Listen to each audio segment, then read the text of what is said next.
Serious? Yeah. You're right. That's tight.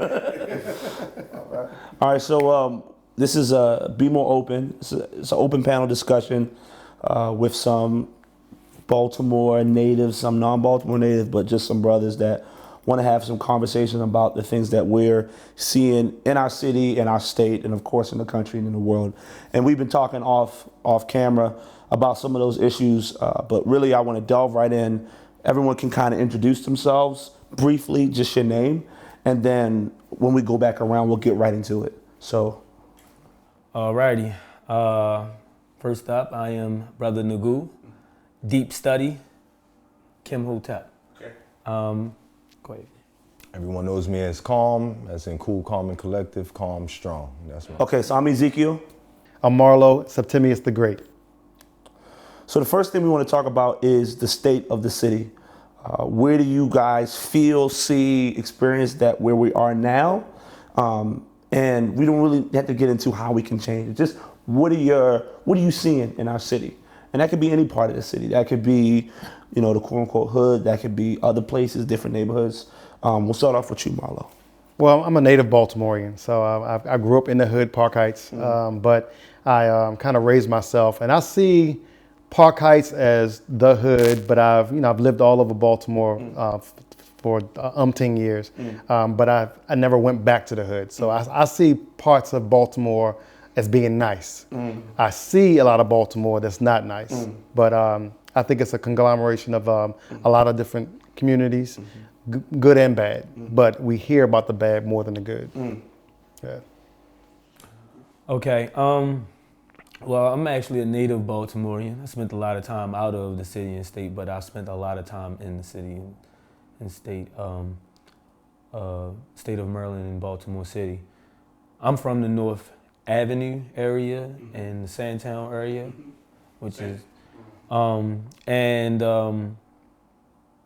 see a lot of something that we talked about in one of the segments and shows I had earlier is about the disconnect between the youth and the elders. And I think that that's such a big resonance of problem that we have going on today is disconnect between the youth and the elder and the police and then the legislature and our society. It's not any disconnect between the people and our society.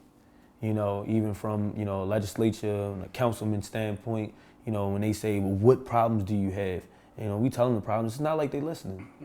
And we go out and march, it's not like they're listening. So it's like, these are some issues that we're having is how do we get our needs and demands met from the people that are supposed to be helping us to get those things met. Bless. Well, building off what they said, but first off, I was born in New York City, but my son, he was 3 when he came here, and he grew up here. I have since then birthed 8 children, and all of them were born in Baltimore. So one passed, but I still have 7 children that their birth certificates say Baltimore City. And all of them home birthed because I don't trust this medical city. I feel like we're guinea pigged here. So that's one situation about Baltimore I could bring up that I've noticed. But I'm very much a part of Baltimore for half my life. I've lived here pretty much. Been here 18 years, and I got here about 22. So almost half my life. And since I've been here in this city, it's a little different than New York City, because New York City is more metropolitan and has a lot, almost kind of like a bigger DC, and especially downtown Manhattan and certain downtown Brooklyn areas and just certain spots. It's got a lot of, it's not a chocolate city. There's chocolate areas. You got Brooklyn, you got Bronx, Uptown Manhattan, things like, but Staten Island is definitely not chocolate. Northern Queens and Northern Brooklyn, certain Long Island, there's another Far Rockaway areas. There's a lot of, white people. But here in this city, this is chocolate. Not only that, everyone almost knows each other here. In New York City, you got people that's in Manhattan that never been to Brooklyn. My first time going to Brooklyn was going to high school. In Brooklyn, you know what I'm saying? That was my first time. But that's just how it is. Some people never leave the area. Now I know in Baltimore, some people in West Baltimore never go east. But from my experience, since I've been here, I came here and I helped start a vegan restaurant. there was no vegan restaurants when I helped start with the first one, you know, but there's plenty more now. And I realized when I was in New York City, there's a ton of restaurants vegan. Philadelphia, a ton. DC, a ton. I came here, it was none. So you got to think, even in that aspect, there's just certain things that Baltimore is not receiving that other people are receiving. And is it the culture of where people come from, or is it purposely just being orchestrated that way? And so I also noticed Baltimore's right down the block from DC. It's a 45-minute drive. So if you're DC and you're a white government and you have a chocolate city, not really, because DC's kind of a former chocolate city too, right? But that's their home base. So you gotta, but where do you have that large amount of brown people connected to you? And that's Baltimore City. So where are you gonna test anything that you want to do to people before it becomes something you do to everyone around the other cities? So this is like a frontline city for melanated people. You're gonna get it here first, even before New York get it, before Chicago, before Atlanta. There's certain egos that want to conquer us here. So that's why I love this city. Like, I have a choice to move anywhere I want. I'm not leaving. This is a strategic city. From the Civil War times, the harbor, this harbor is the best. Look, come on. Come on. You know, and you can get anywhere from this harbor. Baltimore, the B&O railroads, you can get to from the ship to the trains. This is the place. But it's our place. And we built it historically. When I say I even include myself not being native, because I kind of connect the 13 colonies as an ancient empire of connected people that used to govern this place before they came, you know, to do and divide us as if we weren't a stronghold as far as a nation goes. So that's the state of Baltimore City. To me is pivotal to people of color around the world. DC is the power, it's the dollar. This is the place that goes around and says it's making peace for everyone. We got U.S. forces in Africa, all over the place. Are we, as the people that are brown here, really backing that? Do we really think that that's right? Does it matter what we think? So people around the world look at us and they like we're U.S. You know, people who really don't understand the politics. I got family members in Jamaica that are wondering what's wrong with us here. We have all this opportunity. And I'm looking at them like, hold up, you really do not understand. And how do you get that? How are they feeding that to you there?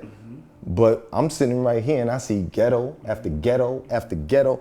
I was in Baltimore, I rode with somebody one day. I was like, look at all these houses. How many youth is here? I see one corner store. And nothing till you get to like Pennsylvania. You know, there's nowhere near enough jobs for all of these children. And then the jobs that you do have, fix the concrete. None of them getting the contracts. It'd be a Mexican or a white man sitting up there. Fix the BG pole. Clear the land. There's some landscape. Never us. Paint the streets. All of those are our jobs. Fixing street light, all of that. We don't get none of those. We get none in our own community. Don't get a contract. But yet we got a district councilman that looks like us, or a mayor that looks like us. And historically, our city government has looked like us. Historically, at least for the last 40 years, the mayor, city council has been predominantly brown, and that kind of moves into, you know, another conversation, which is, where do we see? Okay, do you think that city council and the mayor have a place in terms of our communities? Do you think that they should have a say? And if so, or if not, what do you think, like what role do you think that they should play?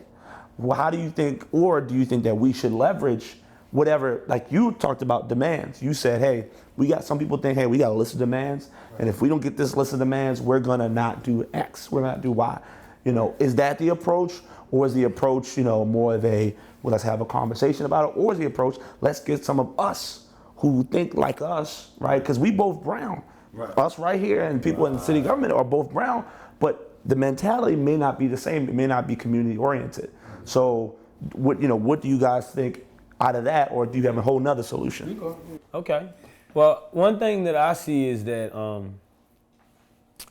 I think we have allowed the factor of these city and state governments to have too much power over these constituent cities that we live in. And I like to call cities like this, these are third world cities. no matter how which way you want to look at it, when you go around and see the gerrymandering and the trashy cities and leaving the housing districts looking the way they look and no one coming to fix it, from the lead levels in the schools and the homes and the water like Flint, these are third world cities. And it's unfortunate because our supposed to be leaders are supposed to be helping us. Like when you go to the situation like in Flint, right? They had the water crisis. So who was supposed to help those people? Well, the first person that should have been in line of defense was the mayor. Mm-hmm. And what did he do? See, so it's kind of like, why do they have so much power if they're not really doing anything? And I feel like if they're not doing anything, then we need to take some of that power back. And which means is that we need to organize as a unit, as a culture, as a community of people and say, hey, we have this problem. We want you to do this. If you don't do that, then we'll do this. And we have to force their hand.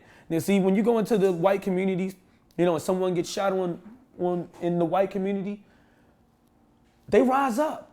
They stick together. They put the hat in. They put the money up. They do this, but we're not getting the same.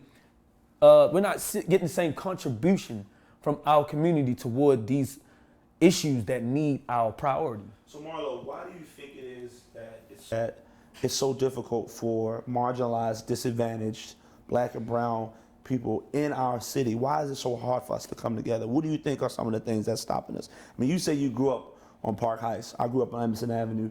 You grew up on North Sandtown, right? And it's so funny how we 5-7 minutes away from each other, really, like a drive, but it's like different worlds. Right. You go from one block to another block, somebody from the bottom of Emerson Avenue, somebody from the top of Emerson Avenue, two different experiences. Exactly. And that's just me putting my little 2 cents in as some of the reasons why I think it is, but take it away. I mean, it really has to do with being a mentor, of having a mentor. That's the really key to it. Like he was speaking earlier about the youth and the elders. It's like with my situation, everybody I was in my crew, my hood, I no longer a part of. Only because I had one mentor that take the time to show me something different outside of Baltimore, and what the possibilities are, what I see on TV could be true. That's what broke me out of the cycle. And I think that's what we don't have. We don't have mentors or elders that will take the time. Yeah, the kids may be unruly, they may be rude and ignorant and whatever the culture is for the young millennials now. But the thing about it is the elders have to be strong enough to say, okay, I feel you and I understand you, but this is what I need you to do.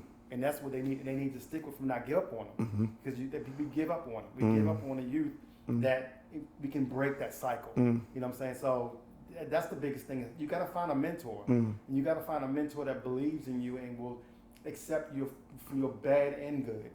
Yeah, I'm messing up and I might be locked up and whatever, but don't give up on me. And they may not say that, but you have to do it. And do you think, so as you know, one of the narratives that we're told, but it is true a lot of times, is the lack of a father figure in the home. Yeah, I didn't have one.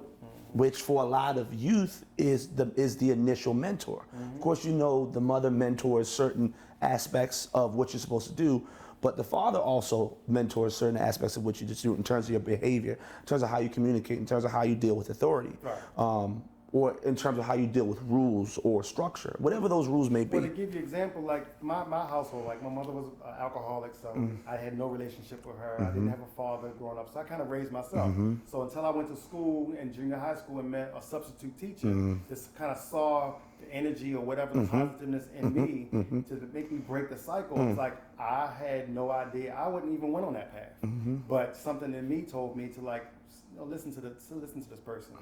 You're doing everything wrong. I was rebellious. And, contact was off the chain. I was in and out of the principal's office. I was always in trouble with the law and just mouthy and everything. I was just completely off the chain. But because someone took the time off to explain to me, like, hey, I understand that you're going through some pain because your mother or your father, where you come from or whatever, but hey, there's a different world. And just trusting what I had to say. So I had to, as a youth, trust what he had to say. And then also trust the fact that what he's saying is true. So, yeah. I would like to piggy on what he just said. And that was powerful, man. I appreciate that, by the way. And I did have a father. And let me tell you how important it is because, I've done a lot of things that I probably shouldn't have done in my lifetime. I've been a delinquent youth. I've been a part of the street system in the hood and did, a lot of wrong things that could have got me into a lot of bad places from a delinquent, misspent youth.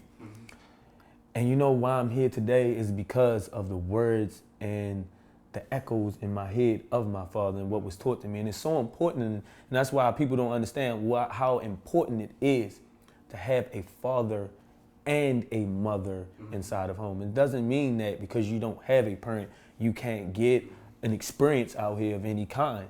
But there's something lost when you don't have that masculine energy in your home. It's something lost when you don't have that man over top of you giving you that structure, discipline, and order. That's something different when you don't see a working man sitting inside the home. That's something different when you don't have a man spitting that spiritual knowledge, wisdom, and you're basically trying to re-image that as a man, not as a woman. Because some people look, oh, well, woman's supposed to, no. As a man, when you see a person out here, like I never seen my father go and work a day job. So for me, my goal is not to get a job.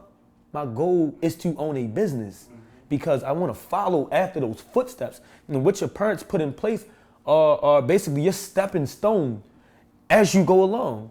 Like the brother, you got your pops here and your pops is rolling. He's doing his thing and now you're following in the footsteps. This is what's missing in our community, why it's so important when we get to talk about, incarceration and gerrymandering and housing distribution and, job distribution, because we're talking about what's going inside our family and our home. And like this man is a father and as much struggle he has to go through just to keep a black family afloat. How hard it is to become a small business owner. The difference is because I don't have the white privilege. I can't just waltz into John Hopkins. I can't just waltz into Yale. I can't just get out and use my skin card or my white privilege. That's so important because now we're looking at the structurized problems of why things like the crime bill with Bill Clinton and Hillary Clinton, why that was so important. Because who were they getting out of these homes? Who were these super predators? It was us. It was us as children. It was us as teenagers. It was us as grown men trying to be men, trying to understand what it was to be men. But now we don't have it. That's been taken away. And I think to even zoom it out, just looking at it on a whole, one of the things that you mentioned, and you mentioned as well, is a mentor. And I mean I have a best friend who I met in college. He's from New York, and he was in the streets. Got sent down to Alabama to the South because he was just wild. He was just off the chain, and that happened to a lot of people. You get sent down south with your family, and that's how you get dealt with, or you go to the military.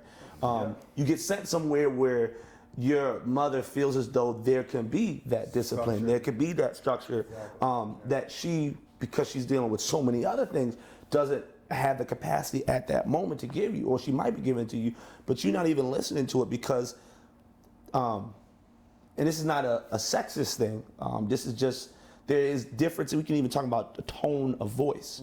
There's difference in the actual, in terms of how people respond to lower pitches, how organisms, whether it's a dog, whether it's a bird, responds to a lower tone versus a higher tone. It's not a negative or a positive, it's just a difference. And so if you're not used to hearing that voice saying, hey, what you doing? What you doing? Why are you doing this? Hey, come on. This is what you should be doing.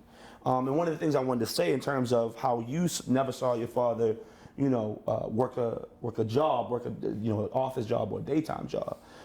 And that's so important because I have a lot of immigrant friends as well.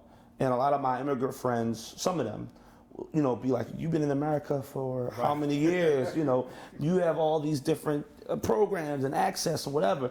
And then they come to where I grew up. And then they understand, wow, this looks worse than, this looks worse than where I'm from. Why is nobody living in these houses? Why is the trash truck never coming around? Why is there so many cameras? Why is there so many of those lights, right? Every stuff that, if you're from Baltimore, you're used to it. And what they immediately do, a lot of these immigrant families, they immediately establish a business. They immediately establish a legacy to pass on to their children. I knew a guy who owned a corner store, owned a Chinese takeout. His name was Mr. Lau, right off Edmondson and Payson. And I ended up going to school with his kids, and we both got into this gifted and talented program, right? We both, yeah, exactly. That's being the gifted and talented too. Yeah, so we both in the program or whatever. And I'm like, I saw him pick up his kids. I'm like, is that you? And we used to call him Wong. His name is not Wong, but that's just how it is. Like somebody called him Wong, and that's what you know. And I remember years later, I went to college and I came back and I actually had a conversation with him as an adult, because when I was young, I was just going there and getting the chicken box and rolling. But then I got older and I asked him, I said, how long have you been here? Because I know you were here since I was a kid, since I was 2 or 3 years old. I'm now 22, that's 20 years off the rip. And I said, Mom, do you live up? I'm just asking those types of questions to try to figure out what was the strategy, what was the plan. He told me straight up he made $1 million years ago. He put that $1 million away for his kids. He said now he's working for his grandkids. And his immediate children, it's not that they can't run the business, because they used to work in the store. They used to work in the back. But now one went to Hopkins, is trying to become a doctor. Another one, so now the grandchildren have somewhere to work over the summer and generate income for the family and generate income for themselves and start to build those skills about managing your money, about putting money away, about responsibility, about being on time, about all this little stuff that is inherent to owning a business, to running a business, that it's just that life experience that you don't get if you grew up in Park Heights and you raise yourself and you don't have a mentor. There should be no expectation for you to do anything else than what you saw. Yeah. We can't look at these kids and be like, oh, you gotta be something. It's like telling me I need to be an astronaut. Right. What are you talking about? That was a great story. And that's your reality, because you're talking of a 20-year relationship that a man sat there in our neighborhood and said he's a millionaire, and the majority of the people that shopped at his store look like us. All of it. All of it. Yeah, 99.99.99. Yeah, right. No, not right. Nowadays they more braver in the city, but that's part of the gentrification too. But moving and growing, the mentor thing is important, and it stems to a fact of just man, but many men are the security of their nation. So I noticed that right now, if you're a second-class citizen, in order for you to become a first-class citizen, it's going to take the men who are second-class citizens to secure and enforce that. That right there is to me, the ultimate level of the overstanding. But then one's is confused, like, how do I enforce that through the democratic? No. These people that are sitting in positions, it's already shown historically that the white man created institutions and invested in it and told black people they could come into it so that they can be pretty much like the spook that sat by the door kind of pretend like there's opportunities, so to fake everyone else in the rest of the world out that this place is great. That's why they come here. They see W.B. Du Bois, they see people, people, and they swear, wow, look at all the success of them. Then they think that where they're living is so terrible, and so I gotta run to this country and get something great. And like you said, they see, whoa, what's going on? This is crazy. So how did that occur is the fact that I'll be honest, it's called controlled opposition, okay? So you are my enemy, but I'm gonna control what you use to oppose my control over you. So I'm gonna create Boule for you. I'm gonna create Sigma Phi this for you. I'm gonna create Prince Hall Masonry for you. And I'm gonna give you aspect, but you gotta, like we said with the preacher, you have to show me your conformity. So, hey, here's a test. You got 65, man, you need to really brush up on the lie of history and the lie of chronological and the lie of religion and the lie of what this government's actually gonna do for the people. Yeah, you gotta brush up on that. Oh, you got 100? Oh, congratulations. Now you could tutor the rest of everybody. Yeah, I need you to be a teacher. You could be principal. Matter of fact, I need you to be the leading black face so that everybody can say, I could be like that. All the way to somebody black in China is looking at you in America like, wow, I can't wait to be that. Like as though they ain't got a ground and a sun and a moon and rain and people around them. Like, you got to come to America to get what? What's over here? It's a system that's over here. So, I mean, why are they running to a system that's promising them while it sits there and destroys the land they came from? The same land, so like the brethren said, the city's a third world country. Where they coming from? And a lot of these foreigners aren't coming from, if you get here, that means there's people much worse than you that can't get a ticket. Yeah, exactly. So you're kind of like almost the hierarchy of people. And so you come here already with that mentality where basically you're the boule coming from there. You're the one that they said, we're going to, and then you come and you don't really, do you really know that? Not if you come in here surprised. So they lying to you. Then they school you. You know them people when you come over here, you better kind of stay away from them, man. You don't go to that neighborhood. Hey, so the brother looks like me and he's coming from another place and you telling him not to interact with me. So who's he to interact with? So he's a brown cookie and I'm a brown cookie, but there's this white filling in between that tells them what to do. So we never really connect. You understand what I'm saying? Well, I hear you, and I wanna even go further. So I hear you obviously mentioning black and white, right? Those notions, those ideas, those perceptions, those labels, those words, whatever you want to call them. And every brown person, every white person has an idea of what those words mean and how those words affect your personal life. Some black people think it don't matter. Some white people think it don't matter. Some white people think it does matter. Some black people think it does matter. So how much do you think, is it a skin color thing, or how much do you think it is a socioeconomic monetization, basically the wealthy making sure that people that look like them retain the wealth, whether that's their children or whether that's whoever? Well, right off the bat, you're talking about a nation. When you're talking about a people, they have a characteristic, they have descriptions, they have a look. You can't just melting pot somebody while you're in control. You can't say we're going to integrate, but when we integrate, I'm going to be on top of you. There is no way that a person can sit up there without, because there is a nation, and I can't remember if it was Sweden or something, but there's nations that have dual constitutions for two sets of people within the same nation. So if Canada was working on that, in Australia I think was talking about that. And it's coming from, how are you conquering somebody and then trying to say you're making a constitution to fit them? No. Listen, we already had a constitution. The one that you bring in is you trying to put it over me. It's like the brother said with a religion. I'm sitting up there dealing with, this is my God. This is what I'm telling my children, because this is a respect to the ancestors that came before me, and you're going to replace them with another ancestry? That's why you can't just be, you got to divide. Like, I'll trade with you as a nation, because that we're masters at cameras and you masters at wires and the cameras or the wireless or whatever. That's how, from an economic standpoint, that is actually the best way to go. Like, you doing too much. You the jack of all trades. Like, let me do the cotton and you do the wool and let's just get this going. But we can't trade until I am of sovereign equal status with you. I can't trade with you. You saying you own me. You saying what I produce you can tax. Where's the IRS? In England? Where's their central location? And not even in the country. So you're not even really free.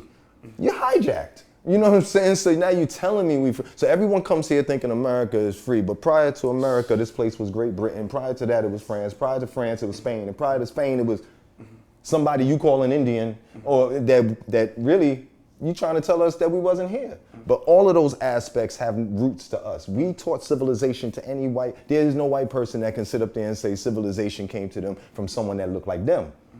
It has to be they can't even tell you that they exist without telling you about the black woman's mitochondria.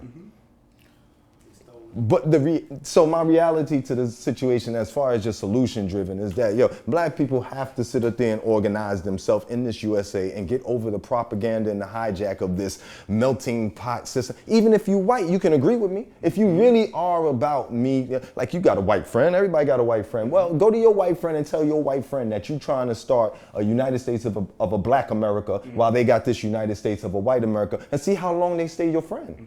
See if they'll assist you in that, because you're assisting their whole family every damn day with your social security numbers under them and birth certificates under them, big ass all caps names under them. Like, So I told you. Can I add to that before you? Go ahead. I'm trying to remember my thought. Let me add to that. Well, go ahead. So real quick. So like I told you, I spent 4 years in Kentucky. Correct. And Kentucky is one of the poorest states, period. And is predominantly a white state. Right. And I physically saw and met white people that were poorer than I could even imagine. Correct. Right, growing up in Baltimore City. Correct. Because they live in the mountains and the trailer parks and all these different places.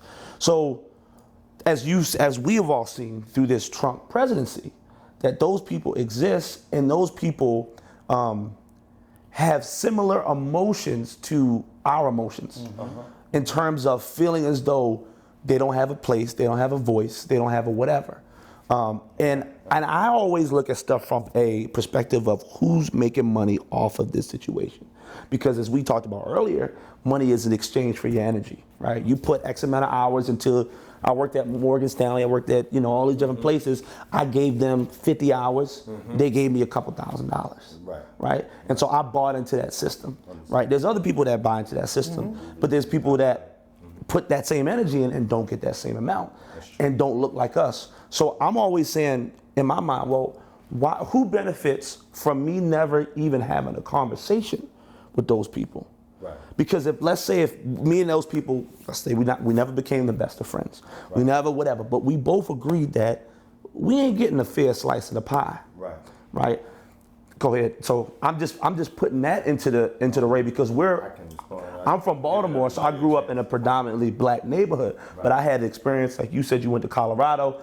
I've had other experiences that have broadened my perspective on what privilege and access and those things are. Historically, we know that what you're saying is absolutely true. Right. But go ahead. I'm just throwing that in. So I just want to say that I want to pull a story out of history about Philip II of Macedonia. And it's just to show you about exactly what you see today, because, I was at a time in my life where I thought, as a black person, when I saw disparities against black people, that this was like, oh, all white people hate us and they're all evil and they're enemies. But there's a part to this that people don't know, is there are a lot of white people that are minorities in this situation as well. And so going back to the story of Philip II of Macedonia, who was the father of Alexander the Greek, he basically wanted to go into Egypt. And what happened at the time, this was before 336, before he went into Egypt, that the state council or the senate or whatever you want to call it at that time, they were not with it. The noble people were not with it. What he did was, he went and told the noble people, he said, hey, I want all your children to come to my school, right? And when that happened, he held the children hostage to make them go along with his plans. And that's how he got the agreement to run into Egypt, which he never actually did because he died before then. And that's why Alexander the Greek had to run his way into Egypt. But let's fast forward that. And the same as today. A lot of white people don't know the actual agenda of this government that is controlling things, or these governments or these people of noble power that are controlling things. And so a lot of times we get mismanagement with, oh yeah, white people did this and white people did that. And this is where the ghosts come in, because we're always looking for the culprit of what happened, but you can't find them because they always sitting in the shadow somewhere. And you would think it's the white person at the bank when you go to, but we don't never see the bank owner. We don't see the chairman of the bank. We don't know the people who built the bank. Like, it's a deep study, when you have to get around certain things just to get to the direct issue. And it's the same way when we think about white people. So when I think about white people, it's not to say that all white people are bad and good, because there are some people who are under the belief that white people are bad and good. And, I can't tell a person what to think or what not to think. I just know that for me, I've met some incredibly amazing white people in my lifetime. And, I had one great teacher who was white. I had plenty of people. But what I also have noticed is, and this is the plight that most black people do have against that thing, is it is the white privilege, which hurts us. It's like PTSD, when you have to meet your rapist again. And not that I met that person, but but I want to say this, that, when you see white people gaining or getting access and a privilege to certain things that you cannot get, it makes you feel like they're on the inside of a thing rather than on the outside of a thing. And this is where a lot of the complexity of white versus black go into play. And then when we get to the black community, a lot of people treat us as if we, the people, that are throwing rocks at the penitentiary and shooting people and shooting drugs all day. Look at what we're doing right now. But we're stereotyped into, they don't want nothing. He ain't going to school. He ain't going to work. You chose the perfect word. And I, this is my own personal belief. I really, truly believe that we are told stories, right, about other people, about other groups of people, right? I remember before I ever met an Indian person, right? I had the opportunity to go to India a couple years ago. I had this idea of what an Indian looked like, what they ate, what they talked like, what they liked, what they experienced. I went to India and people way darker than me, short, tall, skinny, all types of everything. So I think it's beneficial for those in power to be able to just say, hey, you're black, you got dreads, you're this, before you even talk, right? And then I was even talking to my father and some other people about, even as humans, how the easiest way for us to deal with somebody is I perceive you quickly, right? I look at you, boom, boom, boom, okay, I see what this is. I don't have to take deep thought. I don't have to put deep thought into it. Why? It makes it easier for me to talk to you, or easier to avoid you. If I see that you got a police gun on you or a badge, I don't need to talk to you to know I don't need to be talking to you. Why? Because you got a gun. So we naturally do that, and this is kind of back to our conversation. There are people that understand how the human mind naturally works and exploits that. So if you know that we naturally judge things off of its outward appearance, right? This could be empty for all I know, but it looks like a wall, right? Like those fake walls in the movie, you see it and it looks like a wall, and then you see the guy, the Hulk, Incredible Hulk, punch it, and you're like, oh my God, how did he do that? And you don't even know that's just a piece of cardboard. And that's how I feel like. Yeah, go ahead. Well, it definitely ties into what you said about black and white, because I was raised in the hood. Well, I was in the hood. Didn't know my father too well. He was married to a white woman. So I was told by my mother that to hate her. Of course. This, blah, blah, blah, blah, blah. So I hated her off the bat. Of course. One, she was white and I wasn't used to liking something from Park Heights. So then as I got older, I started looking at her and then looking at the whole situation, like, well, my mother just didn't like her because she was white. She don't even know her. So it's not a white. I don't see color anymore. It's like how you were raised and what your beliefs are. I don't care what color you are or what planet you come from. It's like, what is your beliefs, and does it mirror or understand what I? How does it affect me? Because that's the one thing I went to a predominantly white school, and I had to figure out how to educate the people that were around me who are ignorant of everything that we're talking about. They don't even know. It's not like their parents are secretly being like, yo, let's exploit black people. Maybe some people's parents are, but I know I personally grew up with certain people, and they would look at a situation. It's like how I have a lot of sisters, and women in general don't like walking around at night by themselves, right? Don't like being in certain situations. We as men cannot imagine that. We can't perceive that. We can't, so it's for us to have a conversation with them, and for them to be like, yeah, these are the things I'm worried about. So when I have a conversation with somebody who doesn't look like me, just like how when I went to India, and they schooled me on Northern, Southern, and all the different languages, and people who are vegan don't eat, they opened my whole mind. Like, it was like, wow. Yeah, exactly. But before I had that, I just had that one narrow, this is what an Indian guy, you gotta wear a turban. I only saw 2 people with turbans on the whole time I was there, and they are Sikhs. They have a certain specific belief system. Go ahead. Go ahead. I just wanted to add something. One thing I do want to add, though, is the perspective that the Bible brings to this too, as well. And since we, had that conversation. My father was a pastor, so I might as well just go ahead and throw it in. Amen. But I'll lead. And good night. But Pass the plate. That's funny. That's a good one. Right, pass the plate. All right. But one thing I do want to say about this is that the perspective of the Bible teaches us a division between Gentile and Jews already in the book. And I think that that is a reason because of a lot of the enslavement and wars that we have went through in history. So it doesn't condemn a person to just being all bad and all, but one thing we know is by deductive reasoning, if we keep seeing the same pattern of a behavior, then we know what to expect.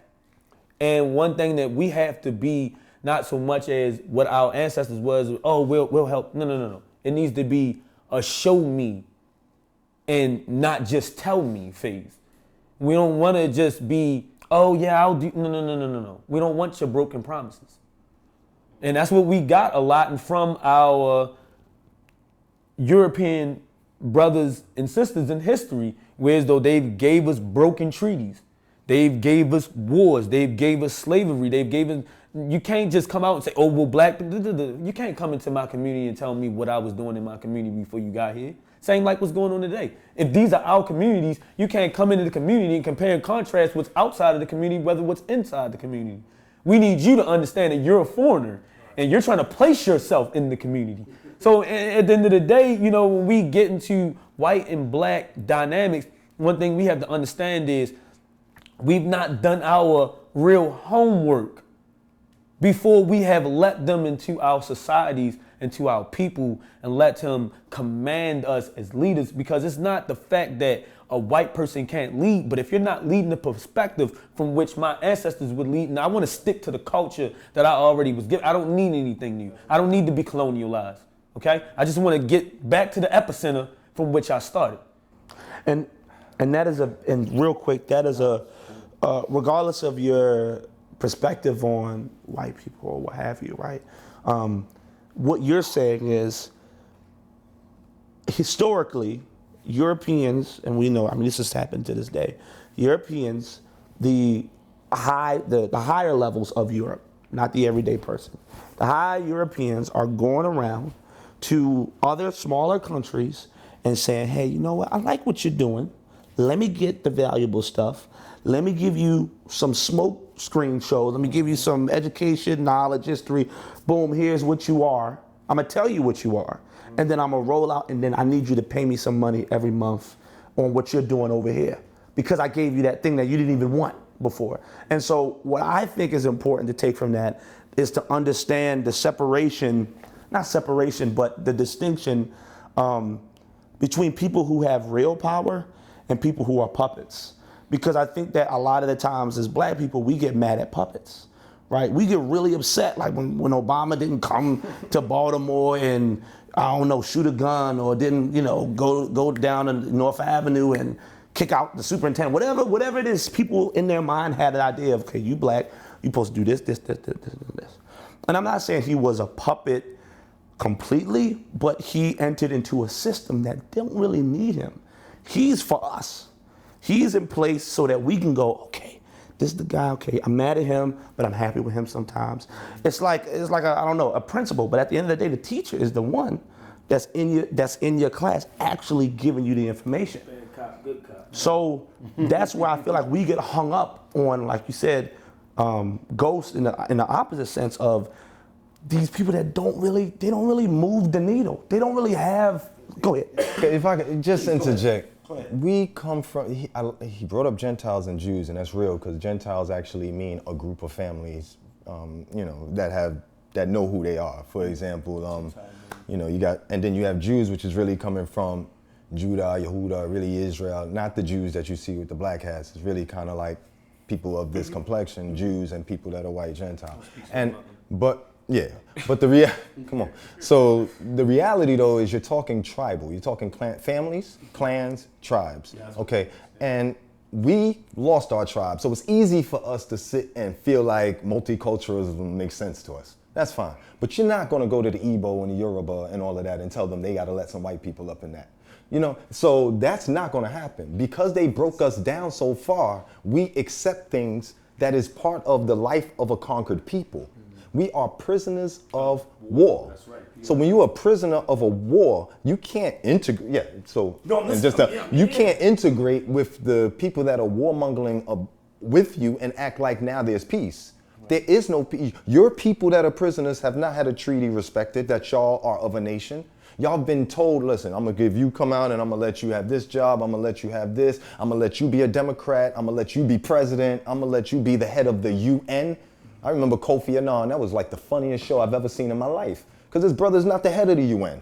Like, you just putting people in front. Like, we can't forget that. So when we talk about when I'm talking about a white person, I'm talking from the tribal aspect that every person in that tribe is held accountable not to be letting a foreigner into the energy, not to be letting a foreigner. If you, that person in the tribe is going to have some relationship with someone from another tribe, that ain't taking over our tribe. That's y'all little thing. Y'all can have that. We got little treaties to deal with that. You're like, you want to have a baby with y'all want to do that, fine. But y'all are a minority in the situation. You're not the majority, and will never be. Will never be. The tribe has to stay intact. But since ours have been broken down, but we still a tribe. We don't need them to put us back together, and they don't need to be in our midst when we put them back together. They need to go amongst themselves, organize their thing, and we can then cooperate. If that's the case. But we're not going to front like we're and we're not going to act like because this person over here is not Trump. Like the brother said, he still get white privilege. Your white girl, like you said, the white woman and the black man's in the house, you grew up and that was ever so lovely. But when they walk down the street, it ain't ever so lovely. When that cop pull over, he gonna beat this black man ass and then let this white girl go and tell her, yo, you know you don't really belong around here. That's what he gonna say, yeah, stay around here and set up the next nigga. Like that's the vibration, part in my slang, but niggas means king. So set up the next king. You know what I mean? So we move forward. Like that's the vibe that I'm putting on the subject. Now, I'm not saying that white people will never be somebody that you can like I just said, you can have a relationship. But where is the people that look like you? Where do you go when you need help? Because the white person can go Europe, they can go Australia, they go anywhere and get represented. Even within the black hood, the white person got somebody roll up and will help them. And we sitting here helpless because we're allowing that to be, and then the social thing behind it that comes out. Like, I ain't got time to be social with you.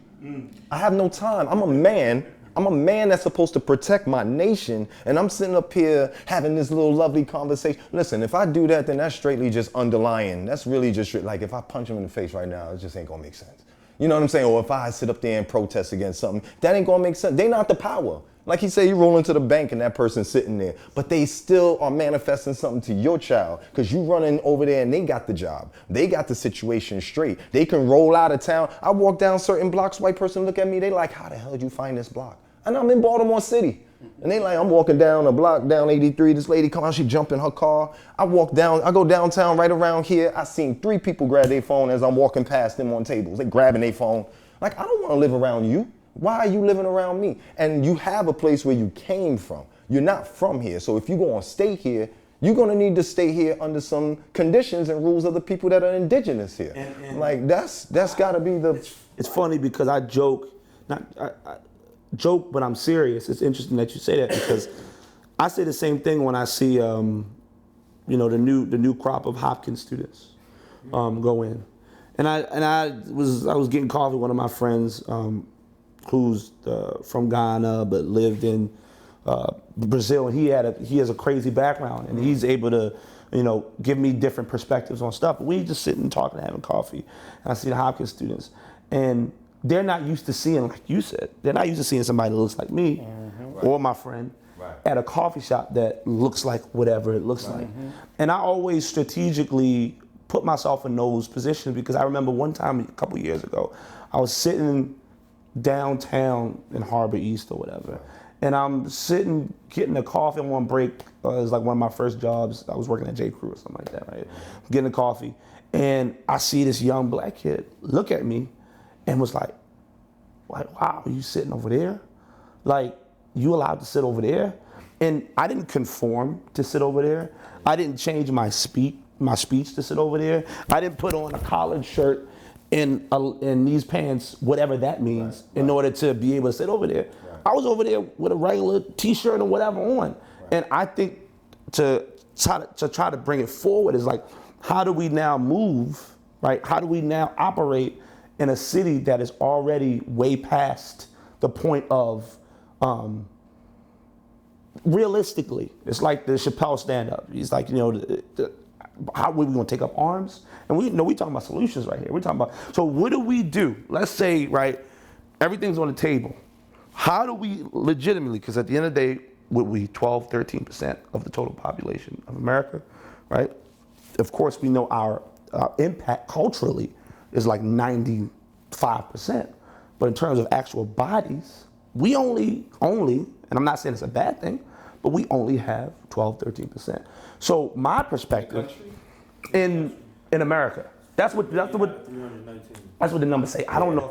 I don't believe they census, but I understand that is sure, it. of course. And they've been saying we 14% for the last. Let's say it's 25%. All the traveling I've done, it's not far. It's a lot of places in the United States where you be like, where the black people? Exactly. Yeah. And there's a lot of Even people when where you you go be to like, where the Colorado, white it ain't people that at? many black people. There's millions of black people where there's no ridiculous. white Like, people. You so go to that's- Alabama, you go to Mississippi, you go to Louisiana, you go to certain places, you got a But ton of black those people. places are relatively small to the size of Texas, the But- size of New York, And Texas the got a ton size of black people. California. A ton of black people. It's What? got a ton. West California? So, okay, so let's It's not 50% black. But who said? It's not Who even says? 30% black. I don't You know why I'm telling I you don't that? think you can say that. Because it's more think you Latino can say that. than anything. I don't think we. Then when you- Okay, then wait. when you Black get to- people don't hold do on, a let me say this. census. Then you get to, hold on, let me say this. Then when you get to the next part that it's more Latino, then it's probably 50% Latino, right? And then you get to the point where it's just a little bit more white people, and then we got 10 to 20% black people. When we talk about 30 million, that's a lot. It's only 40 million in the nation, supposedly, upon census. So we got 50 states. We gotta distribute that around. So how many people could it actually be in one state? It can't be 40, it can't be 30, it can't be 20, and it can't be 10. Or if that state would be the majority of where black people would be at. So if we're grouped around, you can see that this is another reason why we need to come together and not be so spread out apart either. So that way we can build a nation and not just be a nation of a spread out of people. How about the first thing is you gotta first counter everything you're told from your conqueror. Like they telling you your population and you're listening. They telling you where you live and how you live and how many. Wouldn't I always tell you you're a minority? Won't I want you to feel that? Then I show you pictures of me bombing the hell out of something, like as though I could just do that. Man, y'all lost almost every war y'all been fighting recently. Matter of fact, y'all control both sides monetarily just to keep yourselves looking like you're doing something to the people, to the citizens. But where do you really see citizens rising up unless the intelligence agencies is creating someone, like I said, controlled opposition? We have yet pull up arms.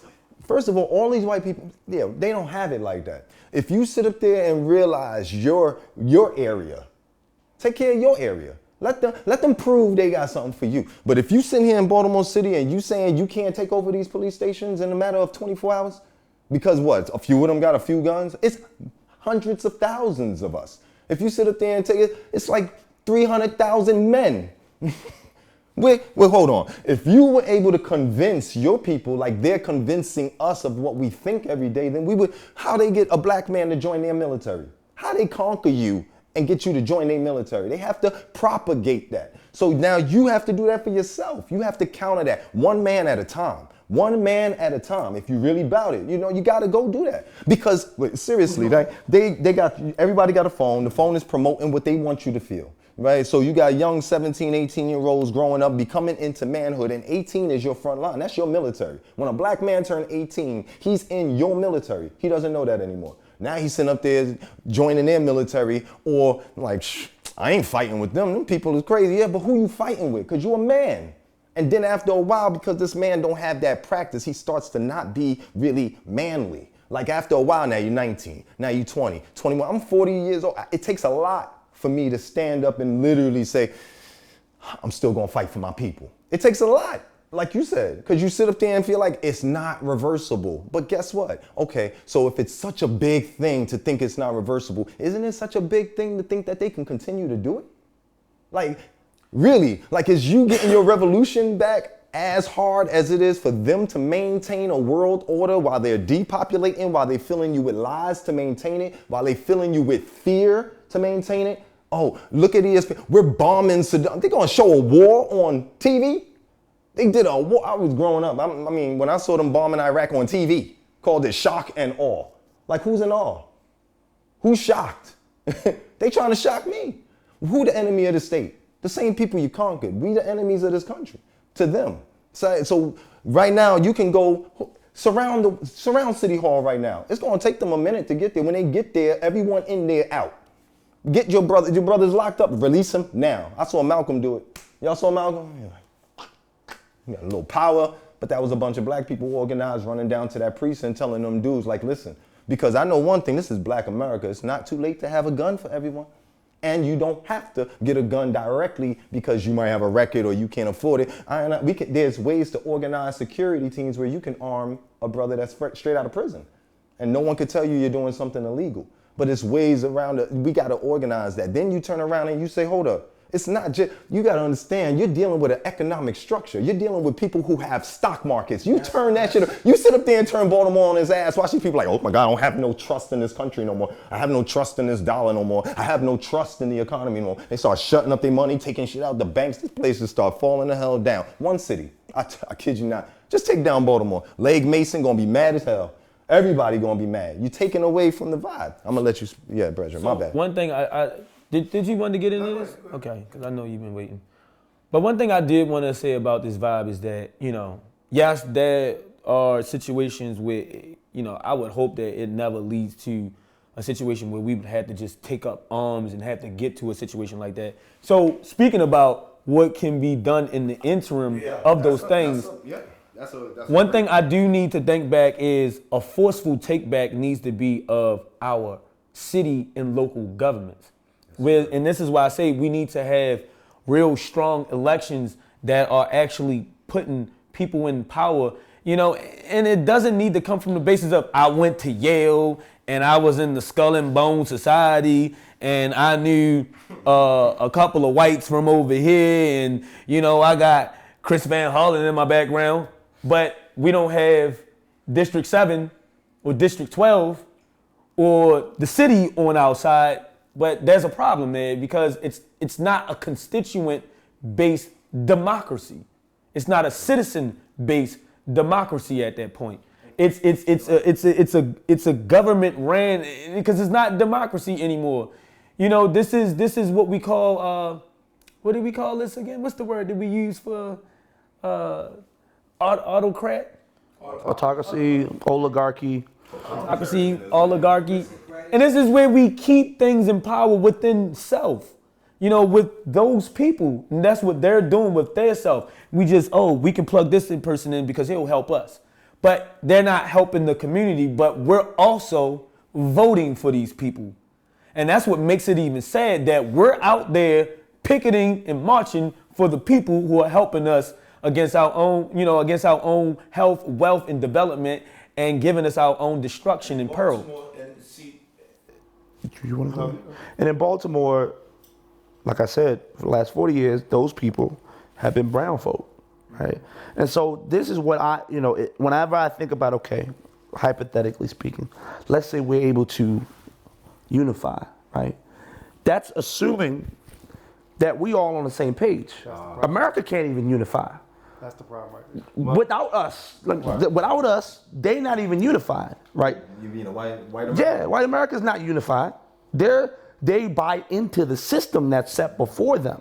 That system is set before them by those people who are in power, who run those different committees and these different groups and these super this and blah, blah, blah. And right, all the people who, it really boils down to money and land, right? Money is just a front for land, right? Ownership. I own you, I own your property, I own the ground under you. I own the stuff you eat. I'm giving you your food. That's right. I sneeze and you got to bring me a tissue, right? So those are the people that are putting the system in place. And so we've been brought up into the system. Right. Of course, we understand that we're able to learn different things, but do we want to, is the solution putting, and I'm not saying it isn't, I'm just asking, is the solution being like, okay, this is what we got, right? We can't, what we going to take an atom bomb, blow up Baltimore and build it from the ground up? That's the solution. No. My biggest Go ahead. solution is, there is a system. Yes. We can't get around Yeah. that. It's just we have to train our people how to play the game of life, of the American system. We got to learn how to play it but also keep your identity of what your original agenda is, and make sure that original agenda is moving forward. It's not going to happen overnight. And I would, And you can't go against the system, not just like that. You got to learn how to play their game and know your own game. and I would say even to agree with that point even more, one thing I told my friend, I said, what if we, let's say, okay, right, the white man, right, comes into Baltimore and wants to set up shop, right, or wants to build Harbor East. Ain't nobody asked you if you want Harbor East. Ain't nobody asked me, yo, you want Harbor East there? No, there was a contract that was given. Somebody bid on it. A company said, yo, I can do this for this, boom, boom, boom, right? It got done. Those stores are not owned by us. See, I really, this is my own personal belief, really believe that if we had businesses, like your businesses, right, that were taxing people for to come in my neighborhood. Like if I live on Urban Avenue, right, this is our block, right, nobody should be able to just pop up a shop without having a conversation with us, being like, hey, you're not just going to profile people that look like us. You on our block. How you profile us on our block? But I feel as though things just happen, lack of knowledge, lack of access, lack of resources, for a whole bunch of issues we can get into later. But that stops us from even being able to take the first step, which is economic independence individually as people. I mean, as me as a man, forget. I'm trying to respond to what the king said because he had a great point. I'm gonna let you say your point. I want to ponder on something.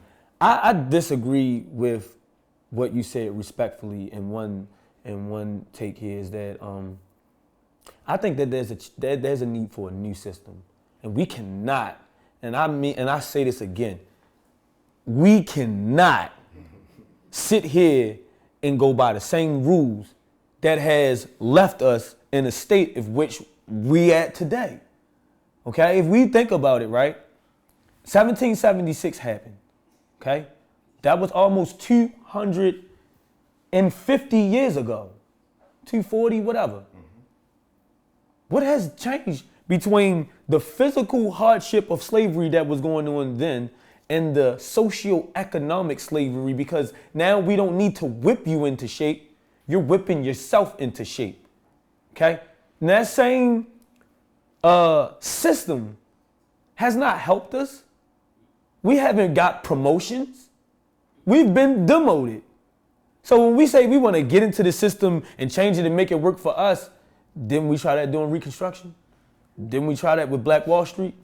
Didn't we try that with civil rights? And I'm not saying that it's impossible, but I think that is a hard road to think that what Malcolm and Martin was doing that they got killed for by this same United States government.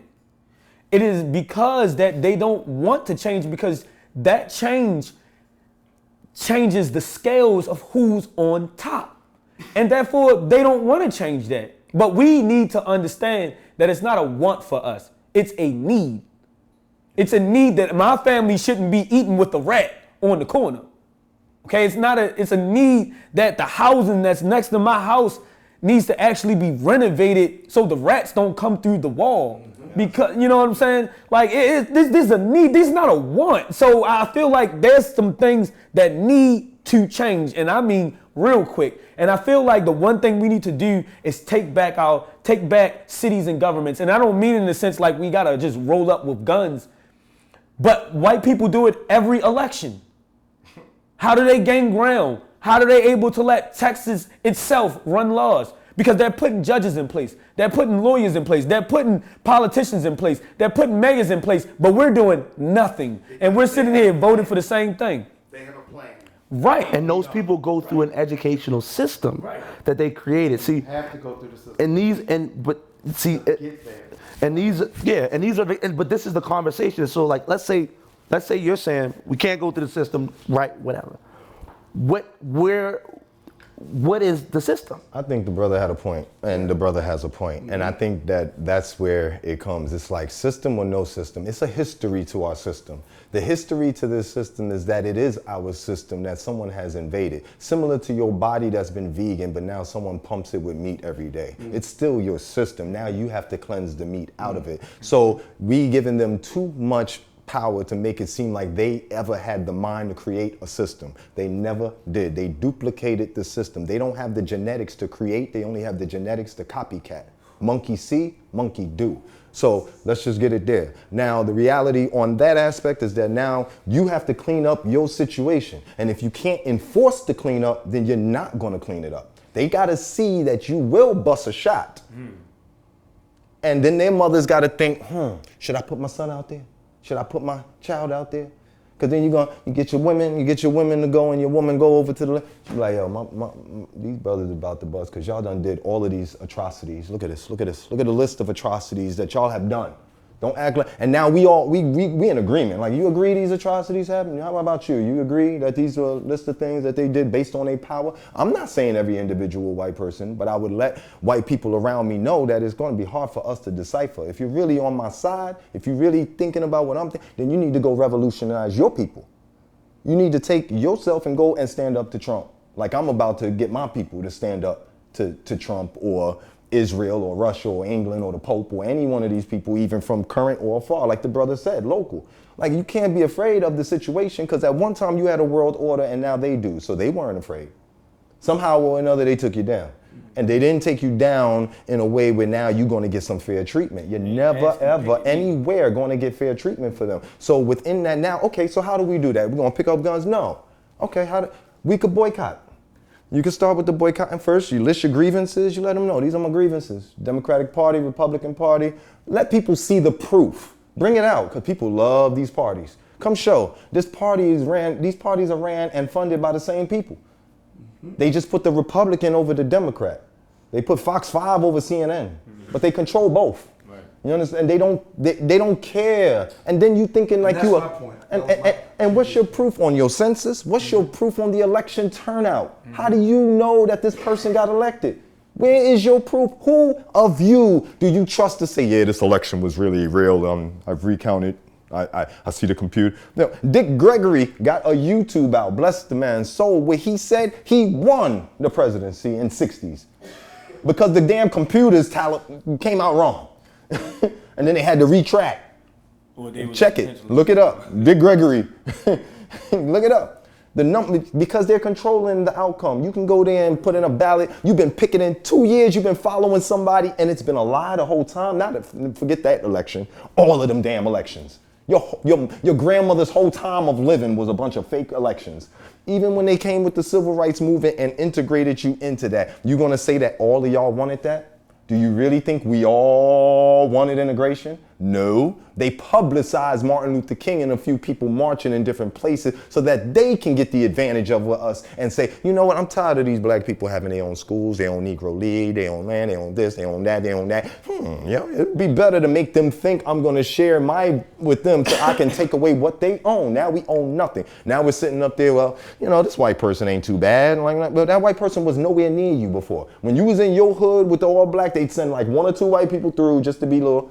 Like, are these guys still under control? Oh, yeah. You have a church, they put one guy in the church, white guy. Yeah, they still preaching Jesus? Okay, it's good. Like, that's the vibe. But you're not going to now be like, well, that guy's pretty cool. Can I meet your aunt? Matter of fact, my son loves your daughter. Yeah, they just need to have a great relationship. Like, that don't make sense. It makes no sense. You sitting up there with your tribe that got enough male and females for them to intermix. You finding somebody all the way from West Bubble that actually came to learn from you. Didn't they say that? They came and they learned from us. We had the government, and our government clause was that other tribes can be adopted within the Confederacy. This is the Iroquois and the Cherokee.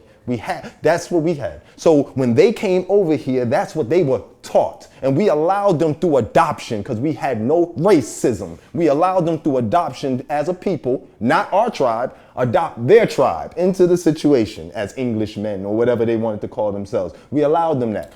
Okay? Then or whatever they kept changing. I speak Spanish, I speak French, I speak English, whatever. You speak some Latin language we taught you. Okay, from the Moors. All right, so anyway, now you come and you're adopted into our situation. Now you're learning our situation and co-opted. Oh, we just here, we over there, they were really making us suffer. I couldn't practice my Quakerism and my Judaism and my Christianity and all of that they really pretend and they lying about. So here you come, you sitting up there like everything's cool, like he said. Sooner or later you start letting a few people in. And then all of a sudden, what? We were really here to take your shit.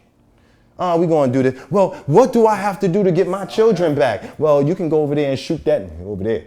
Yeah, them people over there, I need you to go shoot there and over there. Then you come over there. You know, that's the vibe. So now they're learning your democracy.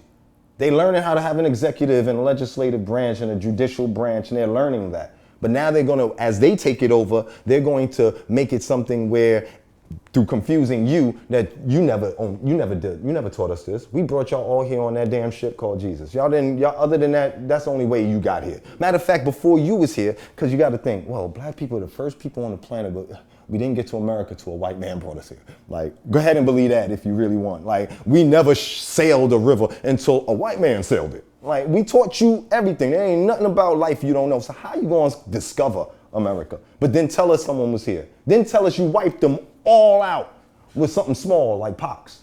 And then now they're gone, and now I just can't, I just don't know how. Now, think about it. Think about it also. This is a country that has 4 seasons. Not like Europe, not like Asia, not like Africa. Only the people here knew how to deal with the land here. So your odds when you came here needed those people. And those people, because they adopted into your community, were willing to share with you. So they gave you some of their knowledge. They were sharecropping, not slaves, sharecropping. And the deal was they going to do because you going to do. And guess what you did? You did not abide by the contract.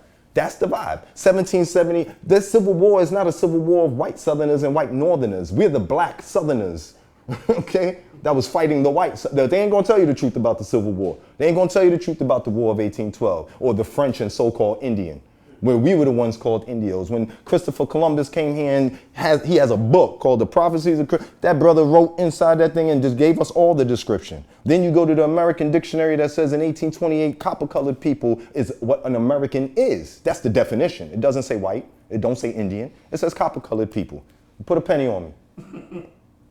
That's what I'm saying. That's what the vibration is. They disrespecting our truth, giving us a whole boatload of lies, and we're accepting it as if now they created civilization here and going to tell us what wasn't here. All of a sudden, we came up with all this brother talking about an ark. Once after, and this is my understanding of the pyramids that we built, because it was mounds here, pyramids, mounds. They just change up names on you. And Peru, you gotta know, Peru, Mexico, over here in the Southern Americas, over in Ohio, over in New York, where they call it the Empire State, where it's the capital of the whole entire world. That's because it was already a capital of the whole entire world in an ancient time that they never gonna tell us. Okay, check the Iroquois Empire, check the overstanding, and then look on that be. Who wrote the Bible? Was it a white man? Who wrote the translation, the current King James translation of the Bible? When did white people get power in Europe? Because the Moors ran up in there. How long did the white man write a Bible? Why are we giving them so much? Only because right now we're faced with their Hollywood, we're faced with their economic process, but none of that really sticks because the reality is you're not gaining anything as a people. Nothing. There's no traction. None. Like every leader goes and the same countries are still underdeveloped in Africa. We're the South American melanated people. Then they got us thinking Hispanics aren't us. There's so many black, darker than me, speaking Spanish people that they will tell you is a Hispanic and then line them up under another. Are they part of your census or are they part of the Hispanic census? Hold on. Now, what's the others? You don't count in your census people who are locked up and incarcerated? Well, how many of us is in jail? Oh, how many? They are lying. So obviously, there's a lot here. This brother Strong, Kqalm.